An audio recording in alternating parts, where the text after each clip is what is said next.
Buenas, buenas a todos. De nuevo aquí molestando con la estadística descriptiva poblacional número 29. Me gusta el 29, lindo número. Es un número impar porque no es divisible por 2 y además es un número primo. Un número primo es un número que es divisible por sí mismo y por la unidad, o sea, por 1. Así que, pues me gusta, no sé. No es que sea cabalero como para jugar a la quinela, pero no importa. O en la ruleta. Pero me gusta, creo que va a ser una linda clase.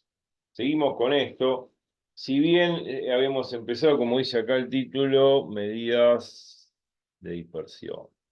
Sí, la medida de dispersión, que como se suelen llamar, medidas dispersivas, de fluctuación, de desviación, y tiene que ver con eso. Si repasan el video anterior, van a entender todo, vamos a hacer un leve repaso, ante todo, lo que están leyendo, ya lo vimos. Un repaso más o menos a la ligera, siempre digo más o menos a la ligera y sigue siendo largo. Eh, Hablé de muchas cosas en los dos últimos videos, me parecieron muy motivadores. Repasamos y además pudimos introducir el tema de estas medidas de desviación, de dispersión, en una manera muy sutil, hablando de la teoría ya expuesta, claro. Eh, la intención de la estadística descriptiva poblacional en principio es encontrarse con las medidas de tendencia central. O sea, la mediana, la moda, la media o el promedio, que es lo que más interesa, el valor esperado, el valor estándar eh, de toda la población, o sea, que representa al común denominador de esa población que se quiere estudiar. Y cuando digo un mínimo al común denominador de la población, significa que uno saca el promedio, el valor esperado de esa población, y yo elijo un objeto o una persona al azar, ¿no? De esa población, seguramente su medida va a ser muy próxima a ese promedio o esperanza poblacional o valor estándar. Claro. Y el ejemplo de las personas que, que ganan un cierto sueldo en una determinada ciudad, tomé Buenos Aires porque es mi ciudad, y tomé tres poblaciones de Buenos Aires. Cuando hago Buenos Aires, pongamos el AMBA, el Gran Buenos Aires, después, bueno, más hacia adentro, tendiendo la capital, y mucho más hacia adentro de la capital, podríamos ser microcentro, la capital federal. Tres poblaciones diferentes, lo cual obviamente promedian un MU, que es este MU que está acá, en los tres gráficos, es el promedio poblacional, o sea, en todo caso va a ser el valor esperado de sueldo o de poder adquisitivo de cada persona, o sea, digamos, de sueldo digamos, por persona. Entonces, es el sueldo por habitante en promedio vale ese MU, ese valor esperado, ¿no? Eh, entonces, este, el valor promedio de sueldo por persona de la capital federal y sus alrededores vale MU, ok. Después, obviamente, supongamos que yo tomo una amplia región de Buenos Aires y sus alrededores, del Gran Buenos Aires o el AMBA, bueno. Entonces, bueno, tomo una gran población y como que voy tomando personas de diferentes lugares de Buenos Aires y supongamos que tomo una muestra de 100 personas, bueno, voy a encontrarme con valores muy dispares de sueldos, de poder adquisitivo de las personas frente al valor promedio, que es este, que es el más habitual de encontrar, entre comillas. Pero acá lo que vamos a observar que no dibujé el histograma sobre esta campana, ¿no? Que sería como el polígono de frecuencia relativa, pero no importa que lo haya dibujado, pero lo que estamos observando que, según los datos que vemos en el gráfico, que los valores de sueldos de las personas que uno va encuestando se alejan o se dispersan o se desvían bastante de ese valor esperado, este, o o promedio poblacional, mu, lo cual hace de que esté muy disperso, muy separado, porque son sueldos muy diferentes, ¿no? Son sueldos muy diferentes. Como que al estar los datos dispersos, la población que estoy tomando acá es muy inhomogénea, muy dispersa. Hay mucha variación, como dice acá arriba, respecto del valor promedio central. En cambio, si me voy más hacia el centro de Buenos Aires, tendiendo a la capital federal, voy a encontrar que los sueldos también se dispersan respecto del valor promedio poblacional, pero no tanto. Están un poquito más concentrados, la curva es un poco más picuda que la anterior, una variación más o menos moderada, como dice acá. Cuando digo variación moderada, una desviación o dispersión moderada de los sueldos por habitante respecto del promedio MU, que es el promedio poblacional, que sería el sueldo más común a encontrar, o parte de ese común denominador de personas dentro de la población. En cambio, si voy más hacia el centro de Capital Federal, microcentro, voy a encontrar de que los sueldos de las personas son bastante parecidos, qué sé yo, trabajar en la oficina, en banco, qué sé yo. Pero también hay una cierta dispersión, una desviación de esos sueldos respecto del valor estándar, eh, sueldo común a encontrar, hay una dispersión, pero no tanto como en los casos anteriores, por lo tanto, como que al parecerse mucho los sueldos entre sí y muy cercanos al valor promedio poblacional, la curva envolvente del histograma es más picuda, más, porque concentra más los datos alrededor de ese MU, que los sueldos se van a parecer mucho al valor esperado, eh, que se pretende encontrar. El valor esperado es un valor común de sueldo. Es muy probable de que una persona elegida al azar, ¿no? De esa muestra o de esa población, esté ganando un sueldo parecido a este monto. Bueno, tres poblaciones diferentes.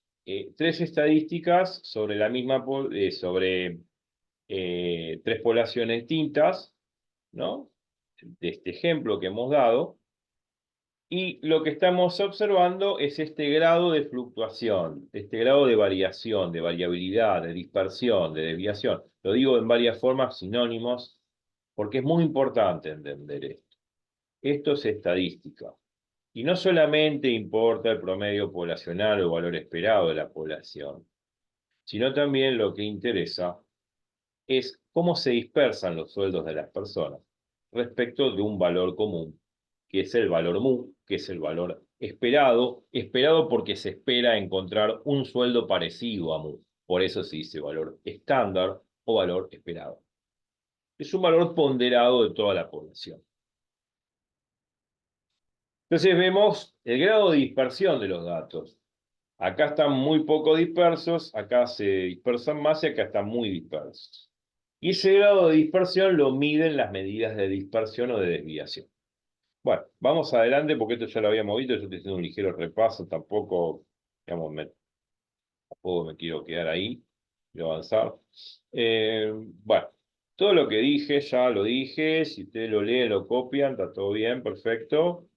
En el caso de que, como vimos acá atrás, vuelto a repetir, en este caso vemos que la población que se toma es una población donde los sueldos están muy concentrados o cercanos a MU, por lo tanto se dice que la población es homogénea. En cambio, en este caso extremo, se dice que la población no es homogénea, está dispersa, es más inhomogénea, porque los sueldos se diferencian mucho entre sí respecto del valor promedio MU. Entonces, estamos en los dos casos extremos. Acá tenemos una población homogénea porque los sueldos son parecidos a MU, y acá tenemos una población más dispersa, inhomogénea, porque los sueldos se diferencian bastante del valor esperado. Bueno, por eso digo, muchas veces me adelanto, y eso es lo que decía el libro. Bueno, pasando. ¿A qué se debe esta dispersión estadística? que se realizan en la ciudad. Creo que esto también ya lo mencioné, sí, este, en el video anterior. Las tres poblaciones son diferentes, aquí medio un promedio, bla, bla, bla. O sea, todo esto ya lo estoy diciendo en palabras y ustedes lo pueden leer, que tienen ahí. Eh, todo lo que dije está ahí. Y ahora sí, el tema del día, que era lo último que había quedado de la clase, la última clase 28, nos habíamos detenido acá porque nos habíamos concentrado mucho en los primeros cuadros. Y en la clase, no a 28 sino la 27 y no sé si la 28 también, hablé de lo que era la ley de los grandes números, ¿eh? Y del teorema central del límite, que son parte de esa famosa estadística inferencial que pretendemos hacer, o sea, de inferir o estudiar la población a través de una cierta muestra, que cuanto más grande sea el tamaño de esa muestra que rescato, cuanto más grande sea, mejor me voy a aproximar a lo que es la población, por obvias razones. Si en vez de tomar 100 datos tomo 1000 o tomo 10.000, obviamente a medida que tomo más datos, se supone que la muestra es superior y obviamente la medición va a ser mucho más precisa para calcular el MU y la desviación estándar poblacional. Esto es un hecho, ¿no? Es muy intuitivo lo que estoy diciendo, no hace falta hacer una cuenta.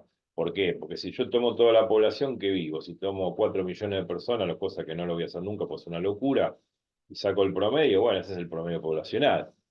No hay que discutir nada, y no hay que tender a nada. Ya sé que el valor promedio es la suma de todos los sueldos dividido n. Bueno, si hago la suma de los 4 millones de sueldos dividido 4 millones, y me va a dar el promedio, el promedio muestral, o sea, el X barra, es igual al promedio poblacional, que es el MU. Eso sin ninguna duda. Pero como no voy a tomar 4 millones de personas, porque voy a estar toda mi vida censando los sueldos y toda la vida tengo otras cosas que hacer más interesantes, aparte no terminaría nunca, uno toma o rescata una muestra y con eso, con esa muestra, dice, bueno, el X promedio, tomo 100 datos, sumo los 100 sueldos de las personas, esos 100 datos son representativos porque son datos que uno toma al azar, uno no conoce a las personas previamente, entonces por eso es representativo, las toma aleatoriamente, sumo los 100 sueldos, lo divido por 100, me da el X promedio. El X promedio, el X rayita arriba, ¿no? X barra, no es otra cosa que el promedio muestral que se aproxima a lo que sería el MU o la esperanza de la población.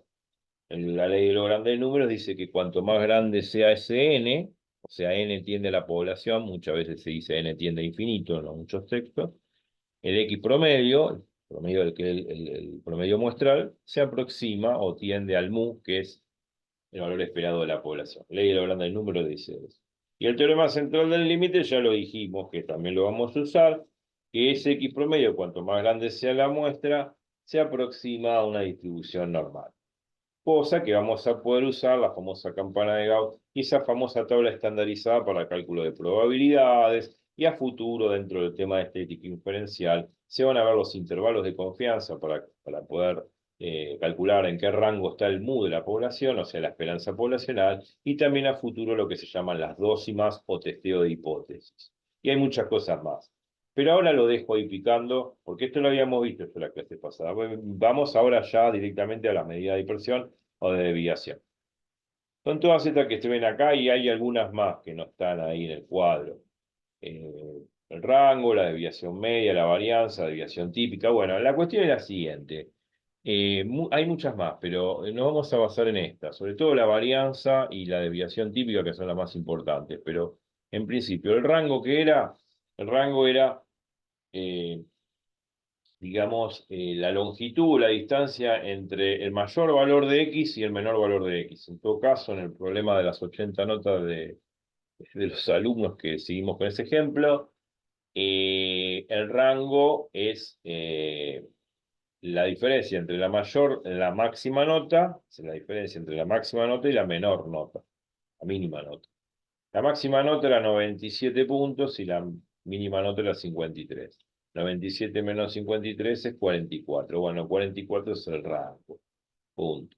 Es una medida de dispersión porque me está diciendo el ancho del histograma. El ancho del histograma sería de la menor nota a la mayor nota, nada más. Eso es lo que me está diciendo. Bueno, a ver, el rango sí, me está diciendo. A ver, pensémoslo intuitivamente. En vez de que hubiese sido la diferencia 97 menos 53, hubiese sido 97 menos 43. Ya no es 97 menos 53, sino la mínima nota no es 53, es 43. Entonces el rango es 97 menos 43. Entonces esa diferencia da 54, no da 44. Bueno, me da mayor rango. Y si me da mayor rango, el ancho del histograma es mayor.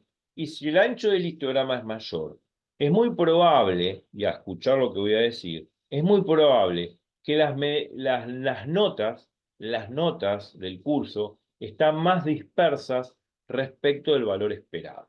En este caso, para el problema, creo que daba 75,25, 75,25, según el GeoGebra, claro.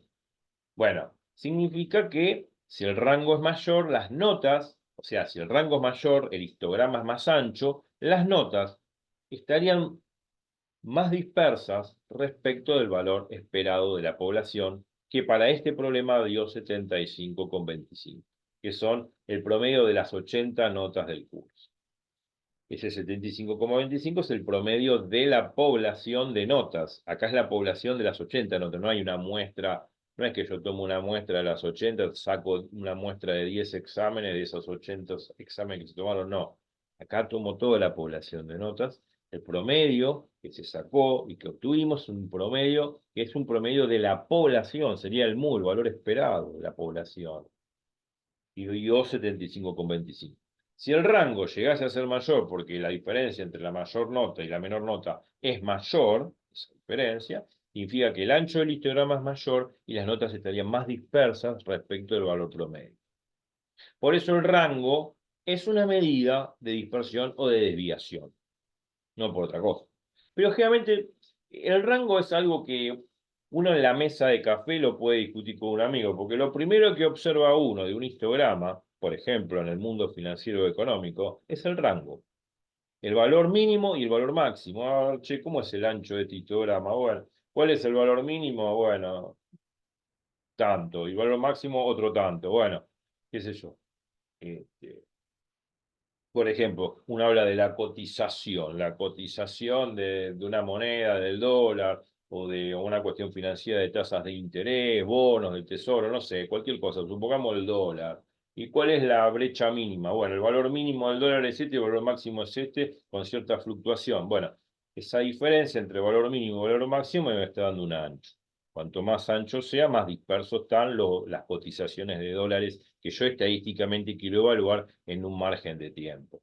Pongámosle que eso es lo que yo charlo con un amigo en una mesa de café, leyendo por internet ese informe financiero. Entonces yo simplemente en forma así rápida, no voy a hacer cuenta, porque no voy a agarrar una viroma y un cuaderno para hacer el cálculo, ¿no? Miro el gráfico, digo, bueno, che, ¿cuál es el menor valor? Es este, el valor mayor es este. Bueno, la diferencia es tanto. Hay una brecha, ¿no? Que la diferencia, que es ese rango que me está marcando, en todo caso, estadísticamente, respecto de este tema financiero o económico, o lo que sea. Uno en la jerga mundana no va a hacer fórmula.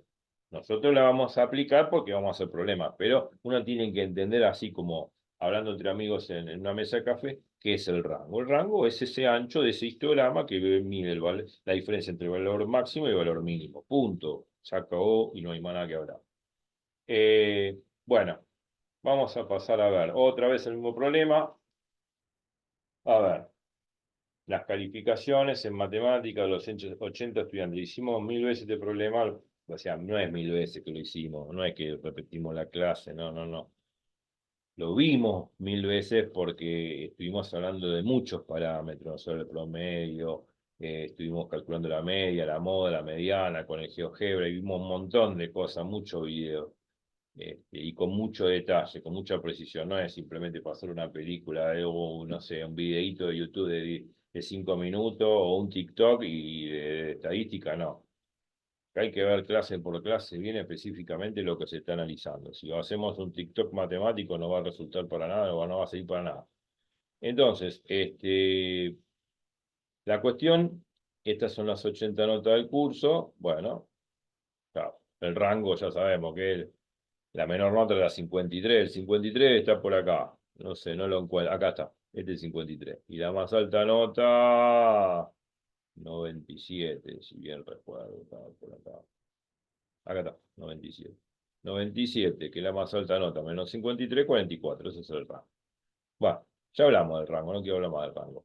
El promedio sabemos que se mide así. Obviamente no vamos a discutir esta fórmula ahora porque ya vimos un montón de cálculo de esto. Sabemos que el promedio se pondera de esa forma. En todo caso, el X promedio es 1/n, donde n es el número total de datos observados, que en todo caso es la población. La suma de 1 hasta m, donde m va a ser el número de intervalos de clase de estos productos que están acá adentro. La frecuencia absoluta, correspondiente al intervalo de clase I, por la marca de clase I.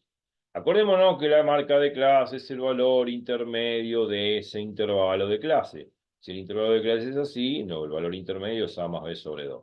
Es el valor que cae en el medio o entre medio de A y B, punto. Este X promedio va a coincidir con la esperanza poblacional en este problema, porque yo estoy tomando N grande, el número total de datos, como 80. Estoy tomando toda la población, y si toma toda la población, este promedio muestral es igual al mu, al valor esperado de toda la población en este caso. Bueno, acá lo hice todo este cálculo. Bueno, no me dio 75,25, me dio 75,37, porque lógicamente esto lo hemos evaluado con el diagrama tallo-hoja que vimos en otros videos, donde obviamente agrupamos todos los datos en intervalos de clase y ahí calculamos su frecuencia absoluta, y a través de sus frecuencias absolutas, que son estos numeritos, 1, 2, todos los números que acompañan acá a la izquierda, son las frecuencias absolutas, que es el número de notas que existe en cada intervalo respectivamente, multiplicado por la marca de clase correspondiente, que es el número que está a la derecha de estos productos. Al hacer esta suma y dividir por 80 me da 75,37, que es el valor promedio de la muestra no muestral. En este caso, bueno, uno puede decir de la muestra de n igual a 80 exámenes, pero bueno, es 80 exámenes es la población de notas, por lo tanto, es este X barra, que uno lo interpreta siempre como el promedio muestral, coincide, es igual al promedio poblacional, a la esperanza poblacional, que es el mu que vimos recién. Bueno, sabemos que no es un número entero, ya sabemos esto, digamos, 75, si esto lo mide un profesor no va a poner una nota 75,37 y ni mucho menos va a poner una nota 60,31, ¿no? Salvo que lo mida una plataforma de software, una computadora mide, pueda prolijamente dar con alta precisión una nota, pero lo mide un ser humano. Y no va a poner un profesor esta nota, 75,37. No importa que con decimales el promedio. Lo que importa del promedio es que, bueno, es como decir aproximadamente el valor estándar, el valor promedio, el valor esperado de todas esa población de 80 notas es aproximadamente 75 puntos y chirola. Bueno, 75 puntos. No voy a decir 75,37. Pero lo que importa aquí es esto de la medida de dispersión, más allá de los decimales que da el promedio poblacional. Es cuánto se separan las notas registradas respecto de ese promedio. Seguramente la mayor cantidad de notas va a estar alrededor de ese 75,37. Y esto sí que lo observamos en el diagrama tallo-hoja en las clases anteriores, porque la mayoría de las notas concentradas en el centro de la distribución están muy cerca de ese 75,37. O sea que es muy probable que si yo elijo una nota al azar, esa nota esté muy cercano a 75,37. Bueno, la otra forma de presentar la fórmula es esta: meter este n acá adentro, y este n sub i, que es la frecuencia absoluta, dividido n, que es el total de datos o casos, que en este caso vale 80, porque son 80 exámenes. Eso me da, ese numerito que estoy redondeando acá, me da la frecuencia relativa correspondiente a ese intervalo de clase I. O sea que el promedio lo puedo poner así también. Bueno, llegó el momento de presentar la primera desviación o dispersión o medida de dispersión y desviación, que se llama desviación media. ¿Qué es la desviación media? La palabra lo dice. Veamos un poquito atrás. Si uno observa esta maravillosa fórmula que está acá, que lo puse de esta forma, que también se puede poner así, esto me está dando un promedio de las notas, un promedio que representa las notas del curso, el promedio de notas que representa el conjunto del curso en forma ponderada. Esto es un promedio, ¿sí? Y estoy promediando respecto a las notas del curso. Por eso aparece la frecuencia absoluta multiplicada por su marca de clase correspondiente. Cuando promedio estos productos, dividido n, me queda el promedio, en este caso poblacional, que aparece acá. Esto es un promedio ponderado. ¿Sí? Lo cual me está diciendo en promedio que es muy probable encontrarme con una nota parecida a este promedio. Si elijo una nota al azar, seguramente esa nota va a ser muy parecida o muy cercana a este X promedio, que en este caso es poblacional. Y ahora, mirando la medida esta, que es la desviación media o promedio de desviaciones, también se lo suele llamar, promedio de desviaciones se lo suele llamar, y ahora vamos a ver por qué. También es como un promedio. ¿Por qué? Veamos, analicemos. Las desviaciones están dadas por estas diferencias. Estas diferencias, si yo agarro un intervalo de clase I, tiene una marca X sub I, y le resto el promedio que saqué antes, que en este caso es promedio poblacional, claro. Esta diferencia en módulo, porque no me importa si la diferencia da negativa o positiva, por eso las barras de módulo matan al signo. Acuérdense que el módulo de un número real es mayor o igual a 0. El módulo mata al signo. No me importa el signo. Me importa el valor absoluto, el módulo de ese número. La diferencia digamos, el valor absoluto de esta diferencia es lo que más me importa, que en ese caso, la diferencia entre la marca de clase correspondiente al intervalo I menos el promedio se lo llama desviación, dispersión o desviación. Este número que está acá y que estoy ordenando se llama desviación o dispersión de la marca de clase X sub I, correspondiente al intervalo I, respecto del valor promedio, que en este caso es poblacional. A esto se lo llama desviación o dispersión del dato respecto del promedio. Ahora, ¿qué es lo que sucede? Si yo promedio todas estas desviaciones, si yo promedio todas las desviaciones, como lo hice, como lo hice cuando calculé el promedio X, ¿sí? Vuelta a repetir, si yo promedio todas estas desviaciones, o sea, lo multiplico por su frecuencia absoluta, ¿no?, correspondiente a ese intervalo I, sumo todos esos productos con estas desviaciones inclusive, y lo divido por n, estoy haciendo también un promedio. ¿Pero un promedio de qué? No un promedio de las marcas de clase, sino un promedio de todas estas desviaciones que están acá. Porque si yo hiciese un promedio solamente de las marcas de clase, vuelvo acá arriba. Acá sí estoy haciendo un promedio de las marcas de clase. Y me da el promedio valor estándar de la población. Acá sí estoy haciendo un promedio de las notas del curso. Pero acá estoy haciendo un promedio de las desviaciones de las notas del curso respecto de su valor esperado, que en este caso es poblacional. Esto es un promedio de desviaciones. Este sigma, letra sigma griega con la rayita arriba, sigma barra o barra sigma, no es otra cosa que la llamada promedio de desviaciones, que me gusta más, o desviación media, como le guste decir.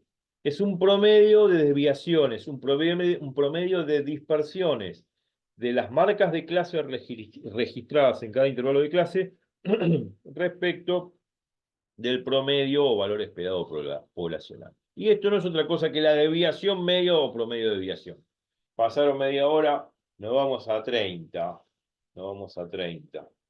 Al video 30. Pasaron 30 minutos y me voy al video 30. Me voy a estadística descriptiva poblacional número 30. Y vamos a seguir con esto y las medidas de desviación o dispersión. Bueno, espero que les haya dado un resultado agradable, pero esto no termina aquí. Esto sigue. Así que eh, bueno, les deseo un rico café, un lindo paseo al perro y después a repasar esto y volvamos a clase. Así que nos vemos en el número 30. Así que bueno, nos vemos. Chau, chau.